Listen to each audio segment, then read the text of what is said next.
gaji bawah 2,000, mampu ke nak beli SUV8 ni?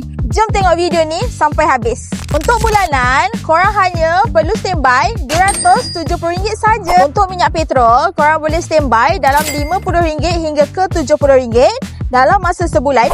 Tengok jugalah jarak perjalanan korang pergi dan balik kerja. Untuk servis pula, korang boleh standby RM40 hingga ke RM90. Tengok juga minyak apa yang korang pakai. Tag dan insurans, korang perlu standby RM300 saja. Yang ni, korang selalu terlepas pandang. Meja servis. Contohnya, korang kena buat meja servis dalam 20 hingga 25 km ikut mileage. Korang boleh standby dalam 400 hingga ke 500. Tengok pada bengkel tau. Kalau korang kena ketuk, saya tak tahu. Kesimpulannya, gaji bawah 2,000 masih mampu beli LCV. Kejap. Yang ni anggaran saya tau. So, mana-mana user LC, kalau korang nak bagi pendapat, korang boleh komen dekat bawah.